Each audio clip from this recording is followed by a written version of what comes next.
할렐루야. 할렐루야. 네, 우리 주님을 찬양합니다.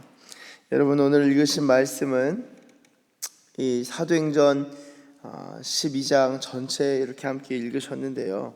12장 전체의 이 내용은 이제 야고보 순교, 그리고 베드로가 투옥되었지만 감옥에서부터 나왔고, 주의 천사가 인도하여서 나왔고, 그리고 이제 헤롯이 죽는 것으로 이렇게 전체적인 본문이 잡혀 있는데요.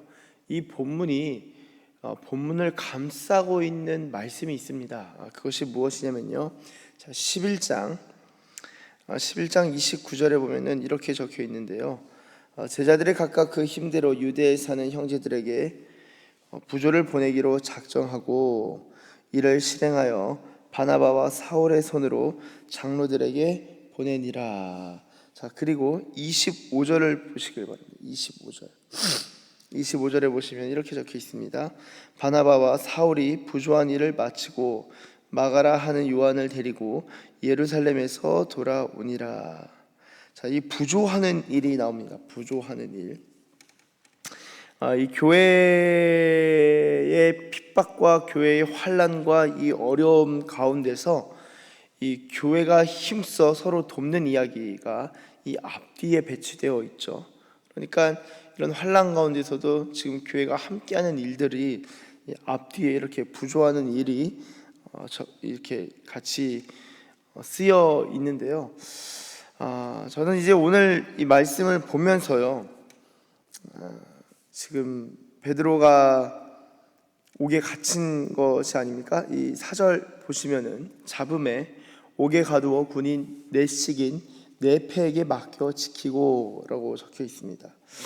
넷씩인 네 패, 16명인 거죠. 군인이 뭐 한두 명 같이 있는 것도 아니고 한 패에 맡겨진 것도 아니고요, 16명에게 둘러싸여 있는 겁니다. 아주 대단한 죄수예요. 16명이나 그 넷씩인 네 패에게 맡겨 지키고, 그러니까 베드로가 아주 요주의 인물로 딱 주목되어서 꽤 많은 이 군인들로부터 이 감시가 되고 있는 거죠. 그리고 나서 5절에 이에 베드로는 옥에 갇혔고 교회는 그를 위하여 간절히 하나님께 기도하더라. 여러분, 베드로는 이 예루살렘 교회 제자들에게 있어서 제자 사이에서도 나름의 이제 좀 수제자라는 별명이 있다는 것은 다 아실 테고요. 이 예루살렘 교회뿐만 아니라 이방에 있어서도요, 여러분, 이방 군인 고넬료에게 정말 하나님께서 이방인들에게도 이 복음을 전하시고 또한 성령을 부어 주시는 것을 베드로가 직접 보는, 그러니까 유대인들에게 있어서도 중요한 사람인데 이방 선교에 있어서도 너무나 중요한 사람이거든요. 근데 이 베드로 탑리더가 옥에 갇힌 거예요. 그러면요, 정상적인 교회의 반응이라면은 이거 낙심해가지고 다 떠나야 돼요. 야, 그래, 이렇게 많은 일들이 있고 은혜는 있었지만 베드로도 이제 투옥됐고 점점 교세가 꺾이는구나, 이거 안 되겠다, 큰일 났다, 더 이상 했다가는 뭐 베드로는 둘째치고 우리 교회가 완전히 그냥 싸그리 그냥 다 망하겠다, 낙심하면서 집에 돌아가서 눈물 찔끔찔끔 흘리면서 이거 울어야 되거든요. 근데 5절은 정말 귀한 말씀이에요. 베드로는 옥에 갇혀 있어요. 그런데 교회가 무엇합니까? 그를 위하여 간절히 하나님께 기도하더라. 교회가 무엇하냐면요, 기도하는 거예요. 한 사람이 아닙니다. 뭐 어떤 한 목장이 아니에요. 교회가 깨어서 기도하는 거예요. 교회가 베드로를 위하여 간절히 하나님께 기도하더라. 여러분, 저는요 이렇게 생각을 해요. 저희가 이제 예수님을 믿잖아요. 예수님 믿으면 뭐 다 아멘 하는데요, 예수님을 믿는 사람은 동시에 무엇을 믿어야 되냐? 기도를 믿어야 됩니다. 기도를. 제가 볼 때는 기도를 믿질 못해요. 기도의 능력을 믿질 못해요. 기도의 응답을 믿질 못해요. 기도를 들으시는 하나님을 믿질 못하는 거예요. 그래서 기도하지 않습니다.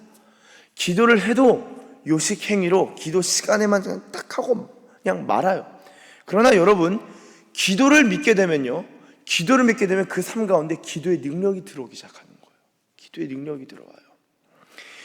왜 교회가 무너지지 않고 베드로가 갇혀있는 그 상황에서 베드로가 옥에 갇히면서 번번이 지금 야고보는요 죽었어요. 야고보가 순교했습니다. 사도가 죽었어요. 여러분, 이 리더가 죽고 가장 탑 리더들이 이제는 감옥에 들어가면요, 이 웬만한 이단이 아니니까 이단들은 그냥 끝납니다. 뭐 이만희, 장길자, 본인을 예수라 생각하는 완전 마귀의 자식이죠. 이단, 문선명, 이런 사람들, 정말 이런 사람들 죽으면은 교세가 한번 이게 휘청거리고 후계자 작업을 계속합니다. 그래서 그 막 필요한 교리들과 설교들을 막 쏟아내는데요, 지금 야고보가 죽고 베드로가 감옥에 갇히면은 교회가 막 위태위태하고 무너져야 되는데 교회가 왜 기도합니까? 왜 기도할 수 있었을까요? 교회가 기도의 맛을 안 거예요. 기도의 능을 알았던 거예요. 기도의 힘을 경험해 본 거예요. 교회가 이전과는 다른 거예요. 성령을 받고 성령 충만하니까 깨어 기도하면은 하나님이 일하시는 것을 알고 있었던 것입니다. 여러분, 베드로가 감옥에 갇혔다는 것은 이거 죽음을 의미하는 건데, 예수님도 여러분 이 6월절, 이 무교절 시작이 이제 유교절부터 해서 이제 무교절로 넘어가죠. 예수님도 그때 돌아가시지 않았어요? 베드로가 잡히면서 나도 이렇게 예수님처럼 바로 순교하나? 내가 죽나? 나 순교할까? 주님 앞에 이제 나의 삶을 드릴 때가 왔나? 온갖 생각 다 했을 거예요. 왜? 교회가 기도했다는 거예요. 심지어 자신들의 믿음, 하나님 우리는 잡히지 않게 해주세요가 아니라 베드로 이미 잡혔는데 베드로 위해서 기도하고 있는 거예요. 놀랍지 않습니까? 제가 볼 때 이런 기도가 필요해요. 여러분, 자꾸 저희는 이제 기도를 받으려고 해요. 누군가 나를 위해 좀 기도해 줬으면 하는데, 그것도 이제 주님이 진짜 필요하면은 이 중보 기도자들을 주변에 붙여줍니다. 그런데 이제 그런 게 아니면은 좀 이게 기도를 이렇게 해주는, 중보 기도를 해주는 그런 습관도 들이실 필요가 있어요. 저도 이제 신학교 다닐 때 늘 기도하면은 기도가 정말 최고라 생각해서 제 생일 때가 되면은 주변에서 너 뭐 갖고 싶어? 너 뭐 필요해? 생일이니까 밥을 사줄까? 뭐 할까? 친구들이 있을 거 아니에요. 그럼 그때는 한참 이제 회심하고 그래서 다 필요 없고, 한 30분만 진짜 나를 위해서만 30분만 기도해 줄 수 있냐? 저 위해서 기도해 줄 수 있어요? 그렇게 하면서 기도 요청을 많이 했었던 것 같아요. 물론 지금은 그런 친한 친구들에게 밥과 더불어 기도 동시에 요청합니다. 근데 기도가 진짜 중요해요. 기도가 진짜 중요한 거예요. 여러분, 이 기도의 능력을 진짜 믿으셔야 됩니다. 기도의 능력을 믿고 기도하면요, 이 옥문이 열린다. 옥문이 열린다. 제가 이제 중보기도 말씀드렸는데요, 한 가지 좀 더 말씀드리면은, 사실 이제 군교회는 계속 목회자가 바뀌잖아요. 군목을 위하여 중보기도 하는 것도 많이 필요한 것 같습니다. 나아가서 여러분, 단순히 군목이 아니라 담임 목회자가 아니라 한국교회 지도자들을 위하여 때로는 중보하는 것도 너무 필요한 것 같아요. 저도 한국교회 이제 리더분들을 위해서 기도 이렇게 많이는 아니지만 생각날 때는 이렇게 중보하고 한국교회를 위해서 기도하려고 합니다. 왜냐면요, 그분들이 무너지면은 정말 타격이 크기 때문에. 그래서 이 옥에 갇힌 일이 없도록, 그리고 정말 이 고난 상황에 처하지 않도록, 그리고 끝까지 은혜로 경주를 마칠 수 있도록 중보하곤 하는데요, 여러분, 교회가 그렇게 베드로를 위해서 기도했다. 재미난 일이 일어나죠. 이 옥에서 나오는데 어떻게 나오냐? 6절에 그 전날 밤에 베드로가 두 군인 틈에서 두 쇠사슬에 매여 누워 자는데요, 파수꾼들이 문 밖에서 옥을 지키죠.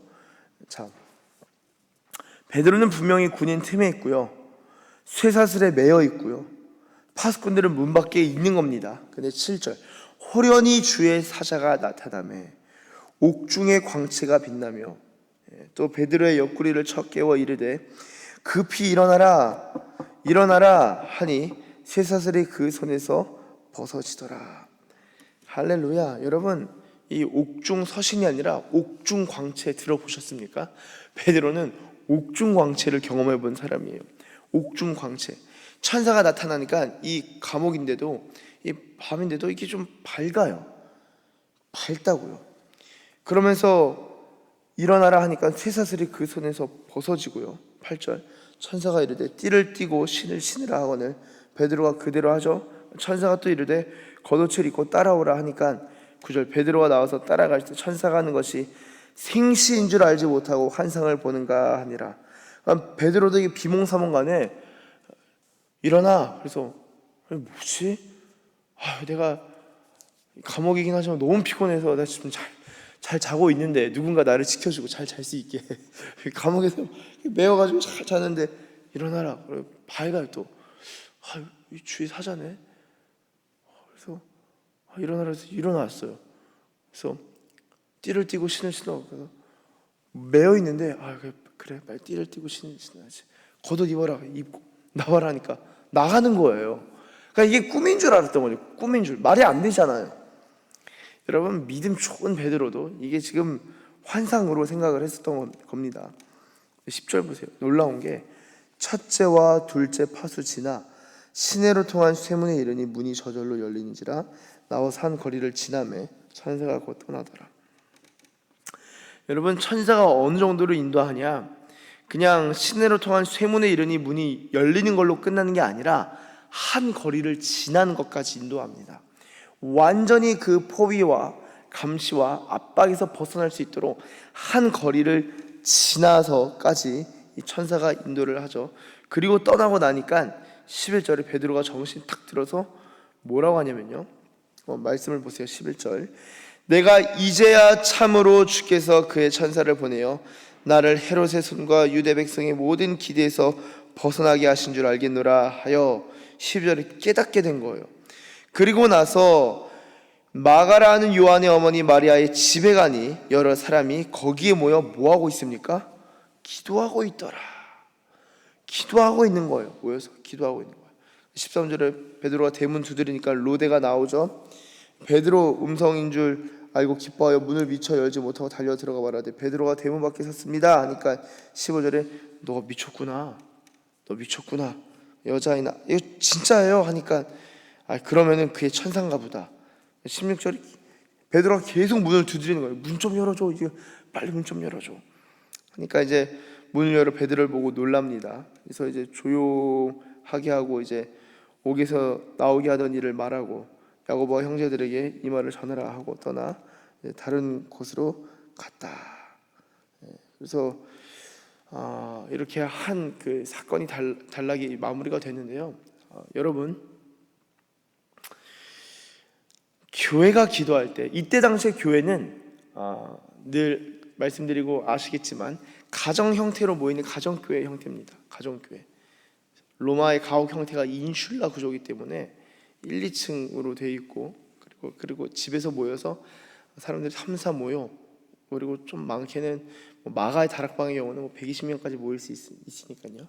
꽤 큰 하여튼 집도 있는데요. 모여서 이 가정에서 기도했다고요. 여러분, 가정에서 기도하면요 옥문이 열립니다. 옥문이 열려요. 주의 천사가 역사하는 거예요. 제가 볼 때 이 베드로가 갇힌 것뿐만 아니라 이 시대요, 저와 여러분들 어떤 집은요 재정의 감옥에 갇힌 집이 있어요. 어떤 가정은 이 건강을 두고 막 기도하고 분투하는 가정이 있습니다. 어떤 가정은요 관계를 가지고, 어떤 가정은 직장을 두고 여러 이 가정 내에서의 관계를 두고 기도하는, 정말 감옥에 갇힌 듯한 어려운 마음을 가지고 기도하는 가정들이 있는데요. 여러분, 기도를 믿으시길 바랍니다. 기도하면은 옥문이 열리는 거예요. 쫙쫙 열리는 거예요. 그러나 주님 여전히 갇혀 있습니다. 여러분, 계속적으로 주님 앞에 엎드리고 기도할 때 이 천사가 나타나서 인도하는 경우들이 있는 것입니다. 기도의 능력을 믿으시길 바랍니다. 기도의 능력을 가지고 저희가 기도할 때 하나님이 역사하시는 거예요.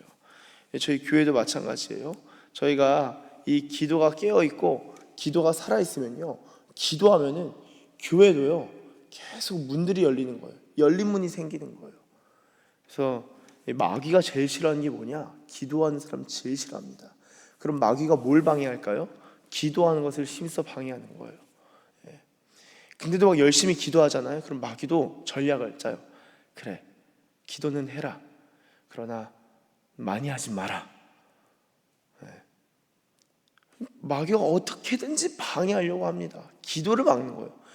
교회가 이 감옥의 문들을 열게 되는, 로마의 이 감옥과 군인까지도 무시할 정도로 이런 옥문을 여는 옥중의 광채가 임하는 그런 기도를 하는 교회라면요, 여러분, 그런 기도를 할 수 있는 교회라면 정말 소망이 있는 교회입니다. 이런 기도의 이 능력과 힘이 있는 우리 서산기시교회 되길 예수님의 이름으로 축복합니다. 이 사건 이후에 이제 헤롯이 죽게 되죠. 한 부분만 좀 보도록 하겠습니다. 21절에 헤롯이 나를 택하여 왕복을 입고 단상에 앉아 백성에게 연설을 합니다. 22절, 근데 백성들이 말해요. 이것은 신의 소리요 사람의 소리가 아니라 엄청 아부하고 높여주죠. 근데 23절, 헤롯이 영광을 하나님께로 돌리지 아니하므로 주의 사자가 고치니 벌레에게 먹혀 죽으니라. 여러분, 이 부분을 두고 이 요세푸스라는 이 유대 역사가는요, 뭐라고 말하냐, 급성 위장병으로 이 헤롯이 죽었다라고 하는데요, 이 헤롯이 죽은 것을 가지고 이 누가는 하나님을 대적한, 하나님께 영광을 올리지 않았기 때문에 죽었다라고 기록하고 있습니다. 특별히 헤롯이 보시면은 1절, 그 헤롯입니다. 교회 중 몇 사람을 해야죠. 야고보를 칼로 죽입니다. 그 헤롯이 하나님께 영광 올려드리지 아니하므로 벌레에게 먹혀 죽는 이 비참한 말로를 경험하게 되는데요, 이후에 하나님의 말씀은 흥왕하여 더하더라 라고 진행되고 있습니다. 여러분, 그 감옥에 갇히든 그다음에 어떤 우리의 동역자가 죽든 여러 암담하고 좌절할 수 있는 상황에서도 하나님의 말씀이 흥왕하여 계속적으로 승리하는 것을 오늘 말씀을 통하여 볼 수 있습니다. 이 바라기는 여러 압박의 상황에서 우리 교회가 함께 기도할 수 있고요, 또한 여러 우리 삶에 정말 우리의 삶을 옥죄어 오는 그런 감옥과 같은 상황이더라도 이 깨어서 기도할 때 하나님께서 친히 응답하시고, 또한 하나님께서 천사를 보내사 인도하시고 풀어주시고, 또한 자유케 하시고 빛을 비춰주시는, 여러분들의 삶 가운데 이 감옥과 같아 할지라도 그 옥중에 이 광채가 임하는 광채의 역사, 빛의 역사가 일어나시기를 예수님의 이름으로 축복합니다. 기도하겠습니다. 하나님 아버지, 감사합니다. 하나님, 정말 우리의 삶 가운데 어려움이 있을지라도 주님, 그 어려움 때문에도 울면서 기도하겠지만 하나님, 그 어려움 속에서도 기도할 때에 주님께서 역사해 주시기를 기도할 때 하나님, 옥중의 광채, 빛이 나타나고 밝아지고 또한 옥문이 열릴 뿐만 아니라 주의 천사가 안전한 곳까지 주님 인도하는, 하나님, 그것을 경험하게 될 줄로 믿습니다. 단순히 베드로만의 일이 아니요 온 교회가 이 역사를 함께 경험하였는데, 하나님, 오늘 우리 서산기시교회도 옥문을 열게 하는 그런 기도, 하나님, 지옥문은 닫히고 천국문이 열리고 우리 삶 속에서의 어떤 한 부분의 감옥과 같은 것들은 다 열리고 이 쇠사슬이 풀리고 감옥문이 활짝 열려서 하나님, 모든 것으로부터 자유케 되는 이 자유의 역사가, 자유의 영이 우리의 교회에 가득할 뿐만 아니라 우리 성도님들의 각 가정 가운데 이 자유케 하는 힘과 능력을 경험하는 가정들 되게 하여 주시옵소서. 하나님, 하나님의 말씀이 흥왕하여 더해지는 그러한 귀한 부흥의 역사가 우리의 교회와 가정 가운데 임하기를 원합니다. 주님, 기도의 능력을 경험하고 또한 말씀의 능력을 경험하는 주의 백성들 다 되게 하여 주시옵소서. 감사드리며 예수님의 이름으로 기도드립니다. 아멘. 하늘에 계신 우리 아버지, 아버지 이름을 거룩하게 하시며 아버지의 나라가 오게 하시며 아버지의 뜻이 하늘에서와 같이 땅에서도 이루어지게 하소서. 오늘 우리에게 일용할 양식을 주시고 우리가 우리에게 잘못한 사람을 용서하여 준 것 같이 우리 죄를 용서하여 주시고 우리를 시험에 빠지지 않게 하시고 악에서 구하소서. 나라와 권능과 영광이 영원히 아버지의 것입니다. 아멘.